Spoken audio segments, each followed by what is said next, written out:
Welcome friends, welcome you at MPS Motivators, a unique platform for online classes and myself Mukesh Kumar Pandey before you.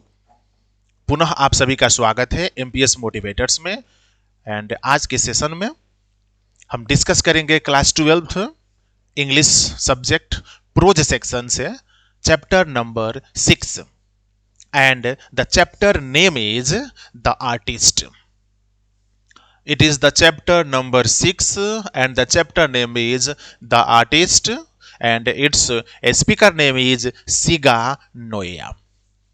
Friends, चलते हैं आज के session की शुरुआत करते हैं with introduction class. As you know, the first class of the prose section or the poetry section is called introduction class. आज chapter number 6 का हमारा फर्स्ट क्लास है, फर्स्ट सेशन है और यह सेशन इंट्रोडक्शन क्लास के तौर पर सपोज्ड किया गया है, जाना जाता है. एंड हम आज इंट्रोडक्शन क्लासेस में चर्चा करेंगे द इंट्रोडक्शन अबाउट सीगा नोया अर्थात ऑथर के बारे में and the introduction of the objective of the title, जो शीर्षक दिया गया है कवि के द्वारा द आर्टिस्ट. उस आर्टिस्ट का ऑब्जेक्टिव क्या है, उद्देश्य क्या है, क्योंकि सीगा नोया के द्वारा चैप्टर नंबर 6 में जो टाइटल दिया गया है it's title name is the artist. Friends, artist title देने के पीछे क्या मकसद है सीगा नोया का, क्यों लिखे हुए हैं द आर्टिस्ट, उसका क्या ऑब्जेक्टिव है, चर्चा करेंगे बाद में. सबसे पहले चर्चा इंट्रोडक्शन अबाउट ऑथर, लेखक का परिचय देखते हैं. सीगा नोया. सीगा Naoya was one of the greatest authors of Japan. He was a modern author of Japanese language of Japan. सीगा नोया का जन्म जापान में हुआ था. He was born in the year of 1883 in Japan. 1883 ईस्वी में सीगा नोया का जन्म जापान में हुआ था. जापानी भाषा के एक बहुत ही विख्यात और प्रसिद्ध लेखक या कवि कह सकते हैं सीगा नोया को. जापानी भाषा में सीगा नोया के द्वारा बहुत सी शॉर्ट स्टोरीज को लिखी गई है. Shiga Naoya was a famous short story writer of जापानी लैंग्वेज इन दिस वर्ल्ड. पूरे विश्व में जापानी लैंग्वेज में कहानी लिखने के लिए इनको श्रेय दिया जाता है, क्योंकि सीगा Naoya was dedicated towards his country, towards his culture and his tradition. सीगा नोया की एक खासियत थी, सीगा नोया अपनी ही भाषा के कहानियों को लिखते थे, क्योंकि वो अपनी सभ्यता, अपनी संस्कृति से बहुत ज्यादा जुड़े हुए थे. अपने कंट्री के लिए ही जितनी भी कहानियां लिखी हैं, सभी कहानियों में जापान से संबंधित, जापान के कस्टम एंड कल्चर से संबंधित, जापान के सिविलाइजेशन से संबंधित ही बातों का जिक्र किया गया है. फ्रेंड्स, तो यह एक बहुत बड़ी बात है. कोई लेखक होता है, कोई कवि बनता है तो वह अनगिनत टॉपिक्स पर लिखता है, कई देशों के बारे में लिख डालता है. लेकिन सीगा नोया की एक खासियत थी, इन्होंने अपने सभी कहानियों में सिर्फ जापान, जापान की भाषा से संबंधित, जापान की सभ्यता संस्कृति से संबंधित, वहां के लोगों से संबंधित और वहां के देश से संबंधित ही बातों का जिक्र किया है.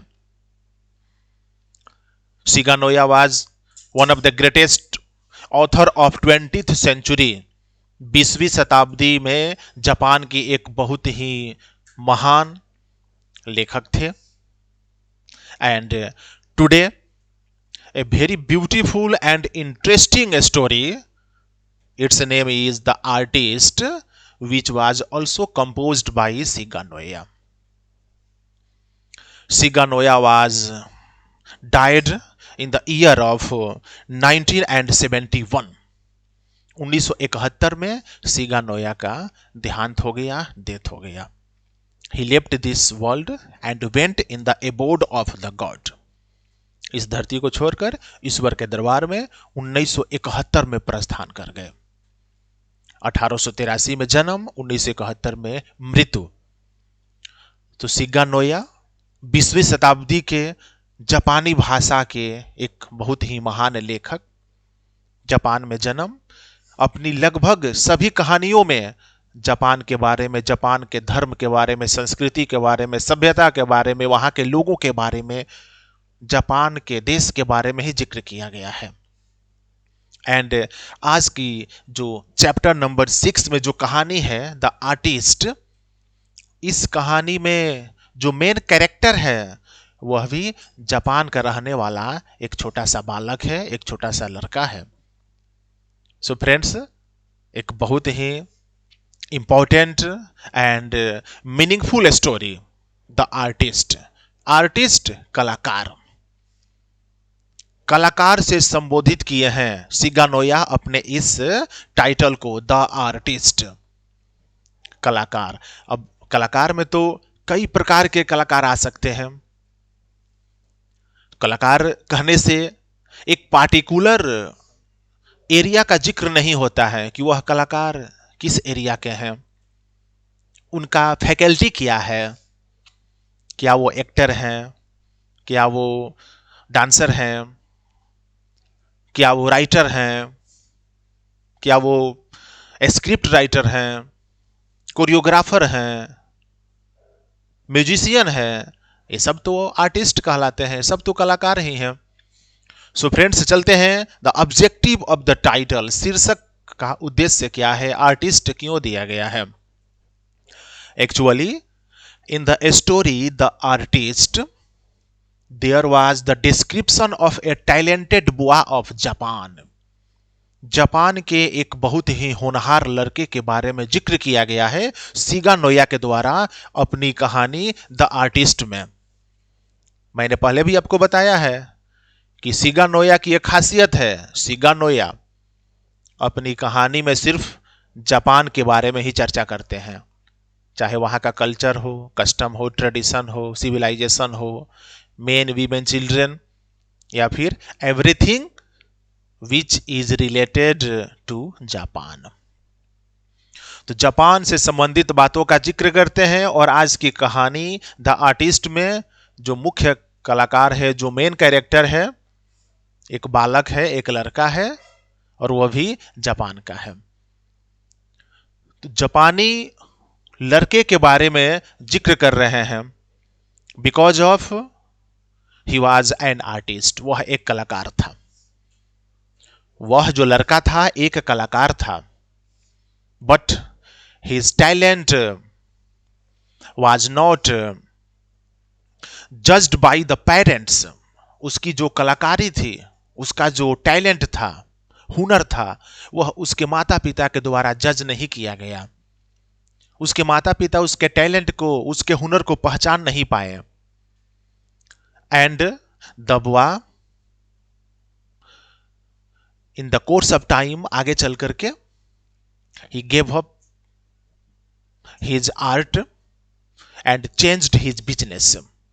आगे चल करके वह लड़का अपनी उस आर्ट को त्याग देता है, अपने बिजनेस को त्याग देता है, दूसरी बिजनेस में चला जाता है, only due to the ignorance of his parents, उनके माता पिता के इग्नोरेंस की वजह से, क्योंकि उनके माता पिता उस बच्चे की कलाकारी का कद्र नहीं करते थे, प्रोत्साहन नहीं करते थे उस बच्चे के लिए, और इसलिए वह बच्चा आगे चल करके अपनी कला को चेंज कर देता है, उसको छोड़ देता है।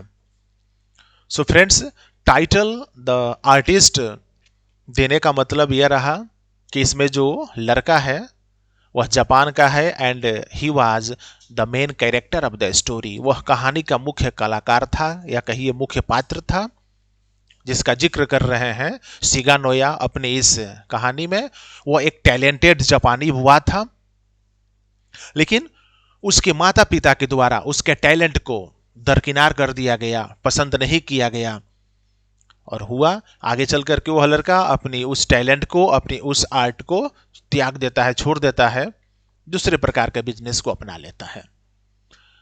फ्रेंड्स, जब इस कहानी का समरी हम one by one Hindi and English में अपने कमिंग सेशन में जानेंगे तो आपको बताएंगे कि वह जापानी बुआ जिसका जिक्र सिगा नोया के द्वारा द आर्टिस्ट चैप्टर में किया गया है, उसमें कौन सी टैलेंट थी, किस चीज के हुनर था उसके पास, क्या कारीगरी थी उसके पास, इन सब का जिक्र करेंगे further in our summary session class में। हमारा जो समरी सेशन चलेगा उस क्लास में हम जिक्र करेंगे, because it is the introduction class उन सभी एग्जामिनी के लिए, सभी स्टूडेंट्स के लिए जो परीक्षा की तैयारी कर रहे हैं, बिहार बोर्ड क्लास 12th।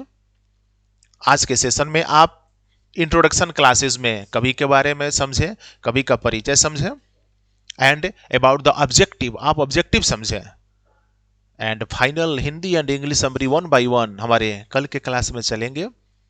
इसलिए आप हमारे इस चैनल को एमपीएस मोटिवेटर्स को सब्सक्राइब करें, बेल आइकन को लाइक करें, नोटिफिकेशन आप तक पहुंचे, एंड घर बैठे अपने प्रिपरेशन को from A to Z knowledge strong करें, फिट करें। एमपीएस मोटिवेटर्स आप सभी के लिए from A to Z knowledge के लिए हमेशा रेडी है। मिलते हैं अपने नेक्स्ट सेशन में, नेक्स्ट क्लास में, with the complete summary of Hindi and English of the chapter number 6, The Artist, written by Shiga Naoya. तब तक के लिए देखते रहिए MPS motivators. Till then, thank you very much.